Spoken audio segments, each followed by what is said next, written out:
धराली की तबाही को सबने हैरान कर दिया है, लेकिन आज हम आपको जो दिखाने जा रहे हैं वो आपको और भी हैरान कर देगा, क्योंकि देवभूमि में आई तबाही से जिंदगियों को बचाना किसी जंग से कम नहीं है। देखिए मौजूदा हालात और वहां पहुंचने का पहाड़ से युद्ध। नदी पार करते हुए हमें आगे की ओर निकलना है। नीचे भागीरथी का बहुत तेज बहाव है, बहुत खतरनाक ये रास्ता है। जो आपदाग्रस्त क्षेत्र हैं वहां पहुंचने की कोशिश कर रहे हैं।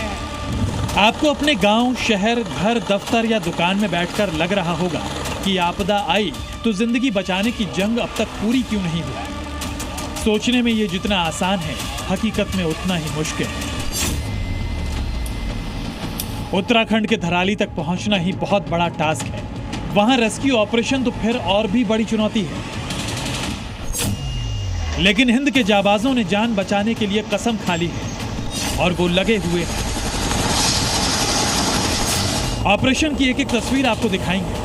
पहले देखिए धराली तक पहुंचने के लिए कैसे दुर्गम पहाड़ी इलाकों और नदी को पार करना पड़ता है। जी मीडिया हर वो तस्वीर आपको दिखाना चाहता है कि किस तरह से आपदा का दंश लोग झेल रहे हैं और किस तरह की दिक्कतें हैं। इस रास्ते से पहाड़ से मैं नीचे की ओर आ रहा हूँ। नीचे भागीरथी का बहुत तेज बहाव है, बहुत खतरनाक ये रास्ता है। 40 किलोमीटर का सफ़र तय करना है। ये पहाड़ की रिंगाल है जिससे कई उत्पाद बनते हैं। इसके जंगल से, घने जंगल से जा रहे हैं। सबसे बड़ी बात यह है कि ये पूरा ढलान वाला जंगल है। पाँव फिसला आप सीधे भागीरथी नदी में जाएंगे, इसलिए यहाँ बहुत मुश्किल है यहाँ से आगे निकलना। जल, जंगल और जान निकाल देने वाले पहाड़, ऊपर से टूटी सड़कें, खस्ता हाल पगडंडी और मुसीबतों का दरिया। लेकिन जी न्यूज़ की टीम ने धराली तक पहुंचने के लिए हर मुश्किल और हर चुनौती को चैलेंज कर दिया। इस वक्त कठिन चढ़ाई से उतर के मैं नीचे भागीरथी नदी पर पहुंचा हूं। आप देखिए सहायक नदी जिसने पुल को तोड़ा उसका बहाव बहुत ज़्यादा है। आप देखकर समझ सकते हैं कि मुश्किलें कितनी ज़्यादा हैं। आगे इसे पार करना है, ये अपने आप में चुनौती है। लेकिन जी मीडिया ग्राउंड जीरो पर हर वो तस्वीर आपको दिखाएगा किस तरह से आपदा ने धराली और हरसिल के अलावा जो क्षेत्र हैं उनमें नुकसान पहुंचाया। जिंदगी को बचाने के लिए मौत को मात देकर आगे बढ़ना होता है। इसलिए तो चिनूक और MI-17 हेलीकॉप्टर के जरिए रेस्क्यू टीमों को धराली तक पहुंचाया गया है। चुनौती कितनी बड़ी है उसे समझने के लिए इस तस्वीर पर नजर डालिए। हेलीकॉप्टर के जरिए देखिए 125 किलोवाट के भारी जनरेटर को उठाकर धराली पहुंचाया जा रहा है। वजह है बिजली सप्लाई हो सके।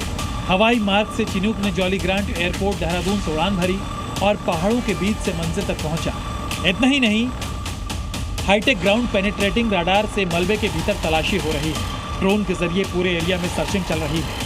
डॉग स्क्वाड भी जिंदा लोगों और शवों को ढूंढने में लगे हैं। पोकलेन मशीन के जरिए मलबा हटाया जा रहा है।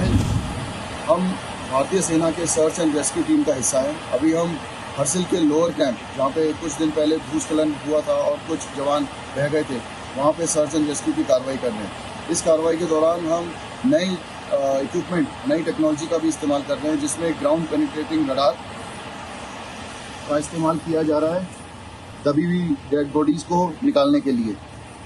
और इसी के साथ साथ कुछ नई ग्राउंड पेनिट्रेटिंग रडार जो हीट सिग्नेचर और ह्यूमन सिग्नेचर को डिटेक्ट कर सकता है जमीन के अंदर, उसका भी इस्तेमाल किया जा रहा है। युद्ध स्तर पर रेस्क्यू ऑपरेशन चलाने की जरूरत क्यों पड़ रही है? क्योंकि धराली के 80 एकड़ में 20 से 50 फीट तक मलबा फैला है। ऐसे हटाने के लिए सिर्फ 3 JCB मशीनें लगी हैं। आपदा की भयावहता को समझने के लिए ये तस्वीर देखिए। मलबे के बीचों बीच एक इकलौता घर दिख रहा है। धराली के इस गांव में नदी पार करने के लिए कई फीट ऊंचा पुल बना था, लेकिन वो भी मलबे में गड़ा हुआ है। हमारे जाबाज नए रास्ते बनाकर लोगों को निकालने में लगे हैं। कि हम गांव धराली में हैं, जहां रेस्क्यू ऑपरेशन का तीसरा दिन चल रहा है। आज हमने भागीरथी नदी के ऊपर एक फुट ब्रिज को एस्टैब्लिश किया है, जिससे हम सभी इंजर्ड और यात्रियों को सुरक्षित स्थान पर ले जा रहे हैं। अब आसमान से ली गई ये तस्वीरें देखिए। इसरो ने ये सैटेलाइट तस्वीरें जारी की हैं, जिसमें हादसे वाली जगह की पहले और बाद के हालात दिखाई दे रहे हैं। पहले जो धराली कुदरत के श्रृंगार से गुलजार था वो चंद सेकंड में उजड़ गया। लोगों को ढूंढने के लिए देखिए कैसे अपनी पीठ पर लादकर ही खाने पीने और रेस्क्यू के लिए जरूरी सामान ले जाया जा रहा है। रेस्क्यू टीमें घरों के अंदर सर्चिंग कर रही हैं। एनडीआरएफ और एसडीआरएफ की टीमें लोगों को कंधों पर बैठाकर बाहर ला रही हैं, क्योंकि वाहन वहां नहीं जा सकते और इंटरनेट बिजली ठप पड़ी है। ऐसे में कई लोग अपनों के इंतजार में बैठे हैं। 3 दिन से मैं यहाँ पे खड़ा हूँ, लेकिन कोई मेरे को सुविधा नहीं मिली कि मैं धराली पहुँचूँ, किसी भी प्रकार से धराली पहुँचूँ, लेकिन कोई व्यवस्था नहीं है जाने की। अपनों तक अपनों को पहुंचाने के लिए सेना के साथ तमाम एजेंसीज और प्रशासन दिन रात महा ऑपरेशन में जुटे हैं। बड़ी मशीनें घटनास्थल पर नहीं पहुंच पा रही हैं क्योंकि बारिश की वजह से रास्ते खराब हैं। लेकिन अभी भी 100 से 150 लोग लापता हैं, तो उन्हें ढूंढने के लिए हर संभव कोशिश जारी है। उत्तरकाशी से सुरेंद्र डसीला के साथ ब्यूरो रिपोर्ट, जी मीडिया। जी न्यूज़।